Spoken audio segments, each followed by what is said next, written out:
Herzlich willkommen, liebe Zuseher, hier auf meinem Kanal. Ich freue mich sehr, dass Sie da sind. Wissen Sie, wenn man sich so wie die meisten von uns auf der Hundeinsel der Seligen befindet, hauptsächlich, dann erkennt man häufig gar nicht, wie umfangreich, wie verschieden die Ansichten zum Thema Hundehaltung sind. Und wie auch, viele von uns bewegen sich ausnahmslos in ihren eigenen Hundehaltungstunnel und verlassen den nicht, sehen nicht links, nicht rechts. Das ist überhaupt kein Vorwurf, das ist eine normale Sache. Bei mir ist das etwas anders. Ich muss diese Rundumsicht aktivieren. Ich bin schließlich Betreiber eines Hundekanals und sollte hier immer am neuesten Stand der Dinge sein.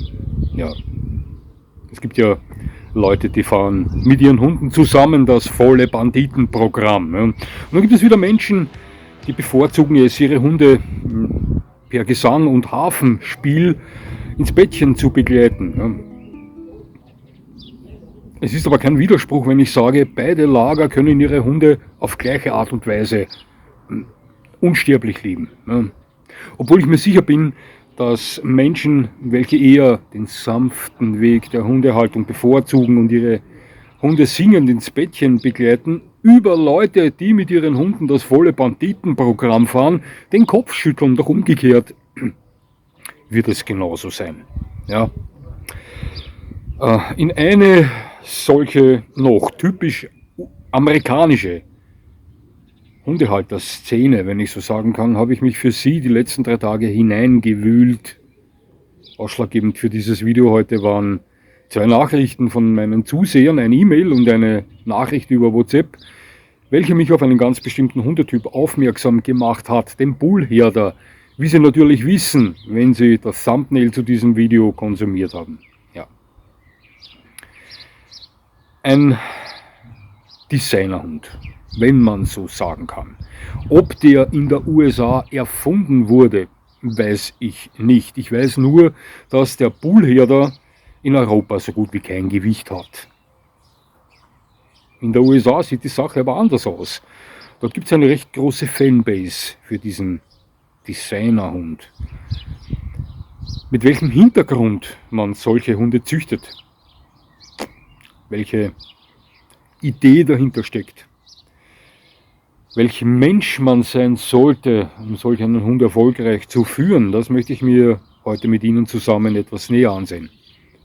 Also, bis gleich.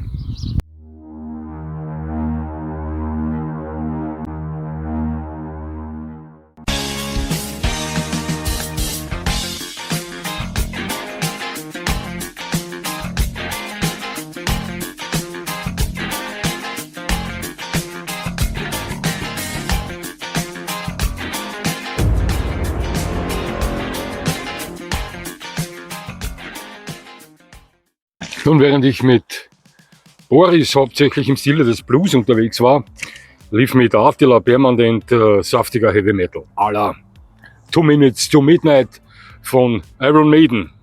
Einige von Ihnen werden diesen Song kennen, da geht anständig was weiter. Selbstverständlich ist das Ansichtssache, aber Sie werden mich verstehen, wenn ich behaupte, dass Wahrnehmen von entspannten Blues etwas weniger anstrengend ist als ständig harte Gitarrenriffs, die einen berieseln. Man muss schon ein bestimmter Mensch sein, um trotz täglicher Berieselung mit dieser Musik nicht den Faden zu verlieren. Sie verstehen sicher, was ich meine. Es gibt ja die ruhigen Hunde, es gibt die Hunde mit Pfeffer, diejenigen mit Dampf und es gibt die Choleriker. Boris war ein ruhiger Hund, Attila hatte Dampf, Vito, der hat Pfeffer. Mit all diesen Hunden bewegen sie sich in verschiedenen Hundehalterwelten, wenn ich so sagen kann. Egal ob ruhig, Pfeffer oder Dampf, als kompetenter und körperlich geeigneter Hundeführer sollten Sie mit diesen 3 Hunden zurechtkommen. Davon bin ich überzeugt. Ja. Mit dem Choleriker können das die wenigsten. Ja.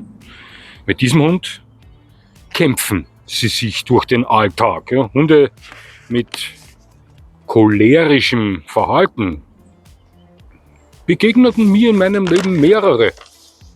Und meistens taten mit deren Besitzer, welche sich diesem Fakt nach erfolglosen Versuchen der Besserung förmlich ergaben, die tat mir meistens leid. Ja.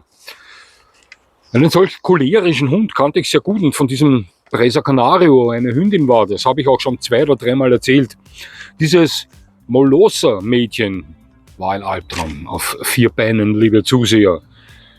An jeden da draußen, ja, der jetzt meint, dieser Hündin fehlt es nur an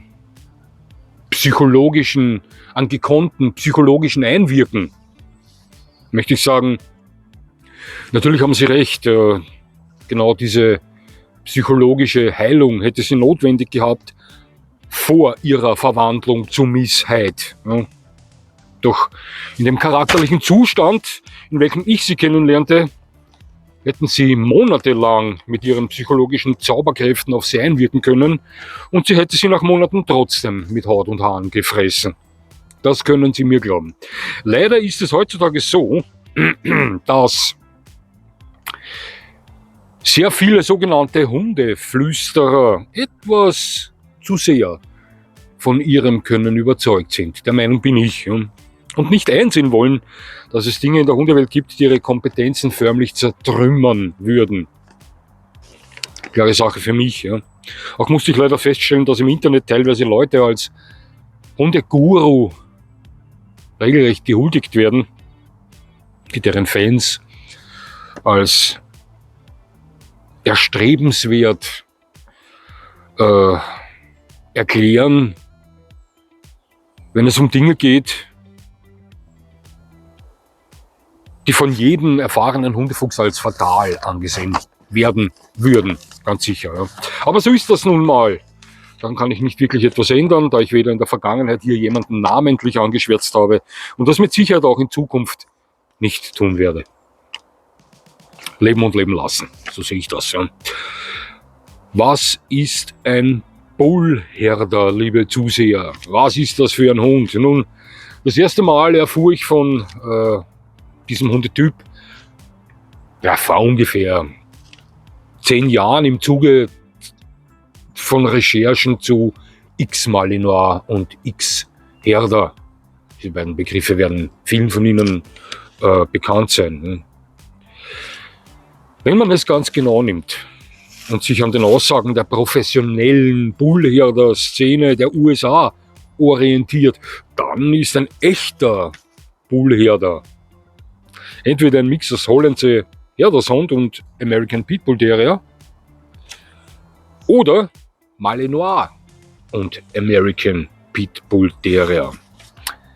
Genau jetzt sind vielleicht einige von Ihnen, denen diese Designerrasse vertraut ist, verwirrt. Denn eventuell haben Sie die Info, der Bullherder sei einfach ein Mix aus einer beliebigen Schäferhunderasse und einem Vertreter der Bullterrierrassen. Doch da würde die eingeschworene Bullherder-Szene Amerikas jetzt aufgeregt dagegen protestieren.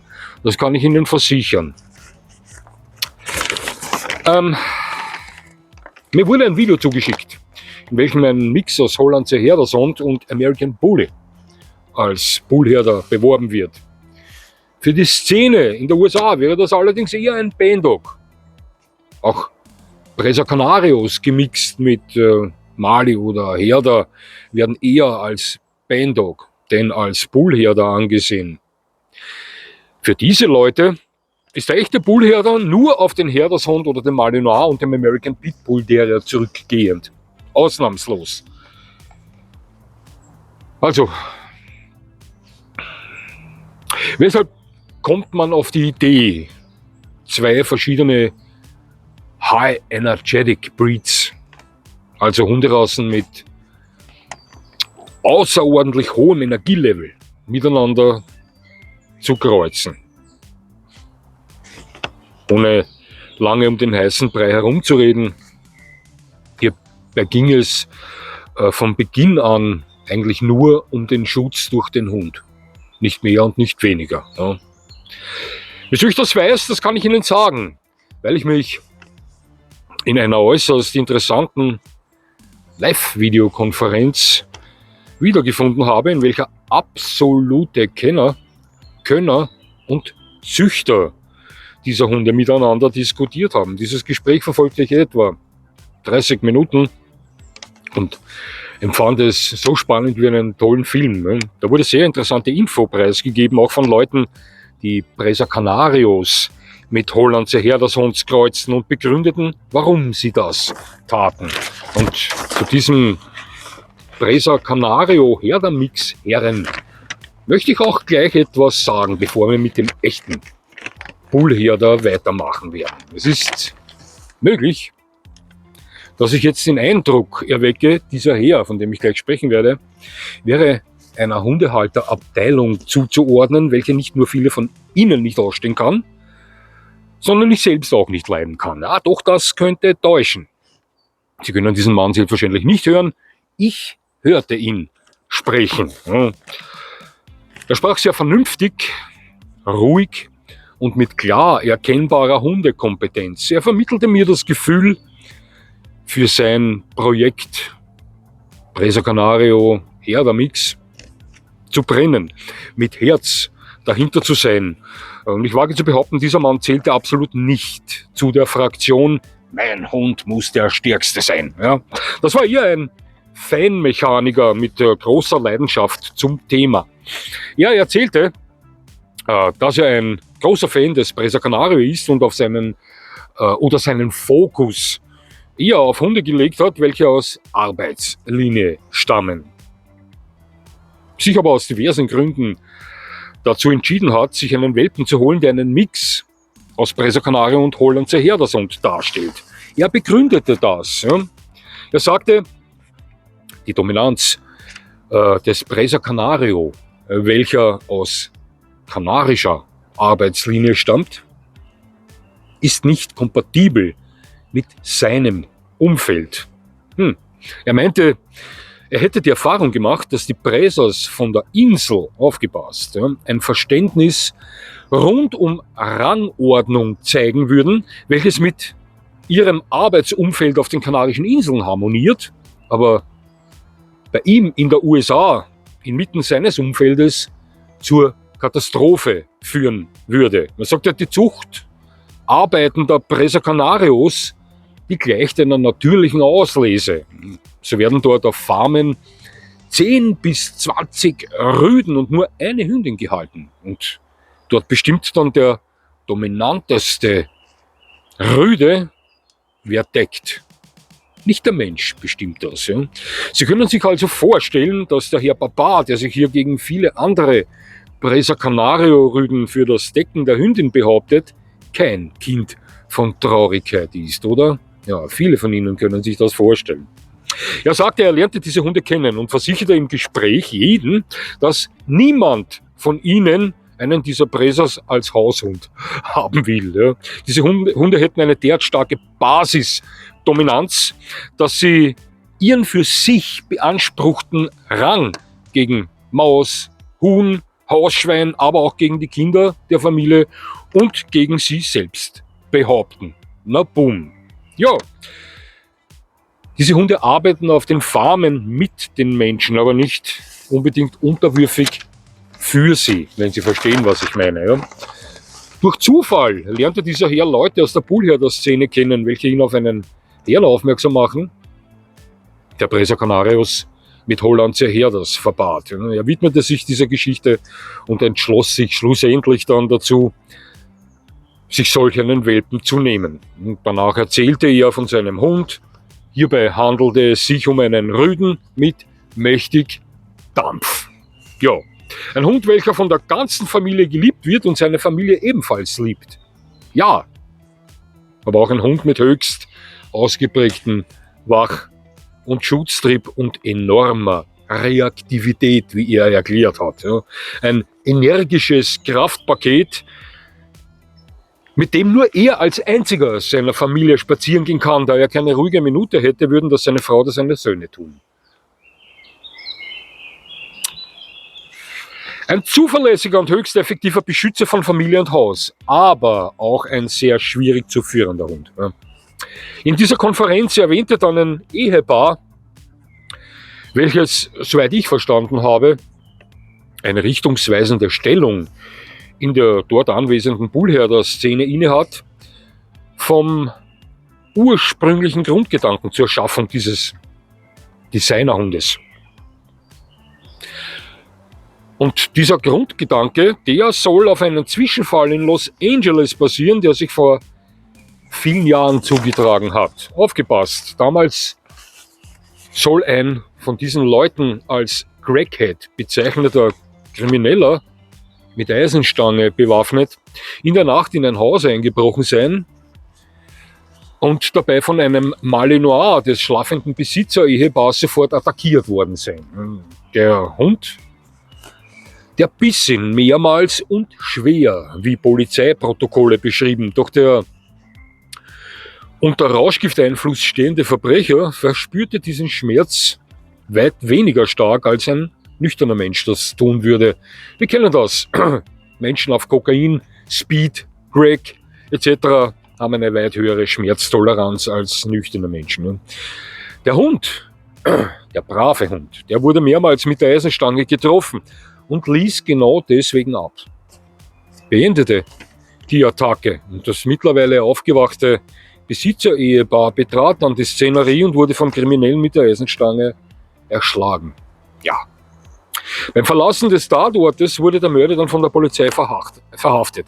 Und obwohl derartige Verbrechen in der USA und nicht nur in der USA keine Seltenheit sind, ja, dürfte genau dieser eine Fall mit dem Malinois damals den Stein bezüglich Projekt Bullherder ins Rollen gebracht haben. So wurde das in dieser Live-Videokonferenz erzählt. Hundeleute in diversen Wohngegenden sprachen von einer Rasse, die genau solchen Attacken auf ihre Familie nicht nur entgegentreten, sondern ihnen auch standhalten. Das Ehepaar meinte, dass Hunde wie der Malinois oder der Hollandse Herdershund zumeist den optimalen Prey Drive zeigen. Dieser Ausdruck Prey Drive, was ja übersetzt Beutetrieb bedeutet, wäre in unserer Sprache, also im Fall auf Deutsch, durch Schutztrieb ausgetauscht, passender, würde ich sagen. Ja. Also, der Mali oder der Hollandse Herderhund würden zwar über den optimalen Schutztrieb verfügen, doch sie verfügen nicht über die notwendige Überhärte, um gröberen Schmerz standzuhalten. Also, diese Überzeugung herrschte vor der Idee Bullherder. Der American Pit Bull Terrier wiederum gilt als der Hund mit der höchsten Schmerztoleranz aller Rassen dieser Welt. Doch fehlt ihm zumeist dieser von den Amerikanern so bezeichnete Prey Drive, also der Schutztrieb. Das ist häufig so bei echten American Pit Bull Terriern. Über das habe ich schon oft in meinen Videos gesprochen. Nun, 1 plus 1 zusammengezählt, was soll ich Ihnen sagen? Oft ist der einfachste Weg der effektivste. Und tatsächlich geht deren Rechnung bei der Verpaarung dieser Rassen in 9 von 10 Fällen auf, liebe Zuseher. Ist so. Die meisten echten Bullherder sind körperlich knallharte Hunde, das darf man auch erwarten. Ja. Mit extrem ausgeprägtem Wach- und Schutztrieb. Ja. Ich sah mir einige Mannarbeiten mit diesen Hunden auf Video an. Ja. Arbeiten, welche absolut nichts mit der sportlich ausgeführten Schutzarbeit am Abrichteplatz zu tun haben. Diese Arbeiten, die ich mir auf Video ansah, das waren alles Trainings am Mann über den Wehrtrieb. Ja. Und ich möchte Ihnen was sagen. Ich glaube, ich lehne mich nicht zu weit aus dem Fenster raus, wenn ich behaupte, dass ich ein erfahrener Figurant bin oder war. Ja, das sind Dinge, die vergisst man nicht. Und als solcher wage ich zu behaupten, dass Sie diese Hunde, welche ich in diesen Videos sah, diese echten Bullherder, als in ein Haus einsteigender Crackhead mit einer Eisenstange nur dann stoppen können, wenn Sie im Reinkommen des Hundes einen überharten Glückstreffer am Oberkopf landen, der sein Gehirn außer Gefecht setzt. Denn ist dieser Hund mal an Ihnen dran, dann können Sie mit der Eisenstange tun, was Sie wollen, der filetiert Sie trotzdem. Das garantiere ich Ihnen. Ja. Und genau das zu erreichen, war einfach ausgedrückt der Hintergedanke bei der Entwicklung des Bullherders. Und auch das wurde erzählt in diesem in dieser Live-Konferenz. Schauen Sie, liebe Zuseher, es existieren auf dieser Welt nun mal Dinge, die sich weit außerhalb des Bubbles vieler Menschen, die heute hier vielleicht zusehen, bewegen. Ja, dafür kann ich nichts, das ist klar. Ja. Ich gebe Ihnen hier mit solchen Videos nur Fakten wieder, über welche ich informieren möchte. Aber ich habe diese Dinge nicht ins Leben gerufen, nur damit wir uns gleich richtig verstehen. Ja. Ich bin nicht schuld daran, aber so etwas existiert. Ja. Und ja, auch wenn es für viele nicht zusammenpasst, auch solche Leute, welche da anwesend waren in dieser Video-Live-Konferenz, können ihre Hunde unsterblich lieben und tun das auch zumeist. Wir kennen das in der leidenschaftlichen Szene der Bull Terrier, American Pitbull Terrier oder Amstaff-Besitzer. Eine Szene, die häufig von vielen anderen Hundehaltern in eine Schublade gesteckt wird. Dabei sind das die herzlichsten Hundehalter häufig, die herzlichsten Hundehalter gepaart mit den herzlichsten Hunden. Und genau dasselbe wird es auch beim Bullherder geben. 100%. Wobei ich diesen einen Begriff oftmals die herzlichsten Hunde in Bezug zum Bullherder vielleicht etwas rausnehmen möchte. Ja. Das passt eher zu den Bull Terrier Rassen, zu den typischen Bull Terrier Rassen. Ja. Sie sollten niemals davon ausgehen, dass nur Ihr Hundeweg der richtige ist. Das möchte ich gesagt haben, denn das wäre nichts anderes als Überheblichkeit, ganz sicher. Ich habe zu Beginn dieses Videos von den Leuten gesprochen, die zusammen mit ihren Hunden das volle Banditenprogramm fahren und auch von denjenigen, die es lieben, ihre Hunde mit der Harfe ins Bett zu begleiten. Schauen Sie, ich tue beides, ob Sie es glauben oder nicht. Ja. Ich fahre mit Vito das Banditenprogramm und nicht zu wenig. Und manchmal agiere ich mit ihm, dass jeder Wartebauschwerfer gegen mich wie der Prototyp des aversiven Hundeführers wirkt. Glauben Sie mir das, ja? Jeder hat seinen Stil, seine Vorlieben, solange es dem Hund und Ihnen gut geht, dann passt das.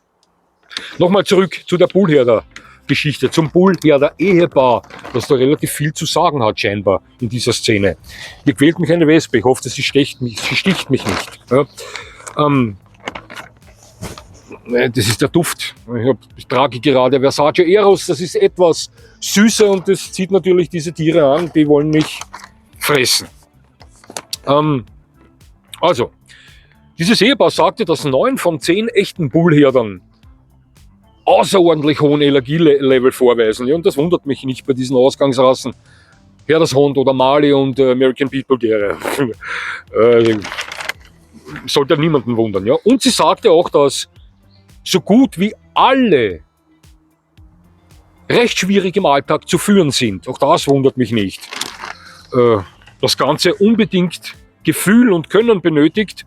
Und sie betonte, aufgepasst, dass nicht wenige Bullherder cholerisch veranlagt sind und im Originalton ausgedrückt scheiße zu führen sind. Das sagte sie. Auch das wundert mich nicht, wenn ich ehrlich bin. Ja.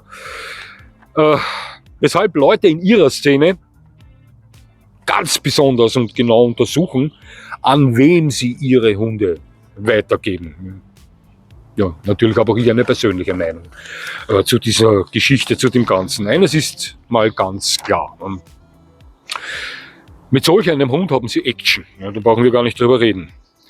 Grundvoraussetzung für diesen Hundetyp sind absolut gefestigtes Wissen der Kynologie, körperliche und geistige Eignung, um mit diesem Powerpaket umgehen zu können.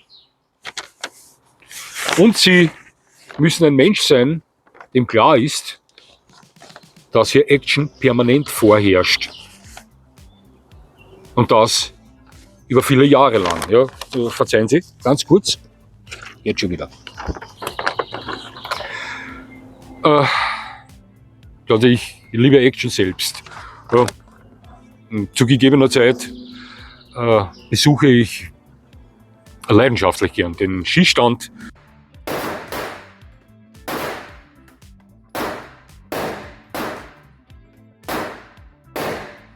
Ich liebe die ganze Technik rund um dieses Hobby. Danach reinige ich meine Waffe und sie kommt wieder für einige Zeit in den Safe, bis es mich wieder reizt. Ja? Ich liebe den Kampfsport.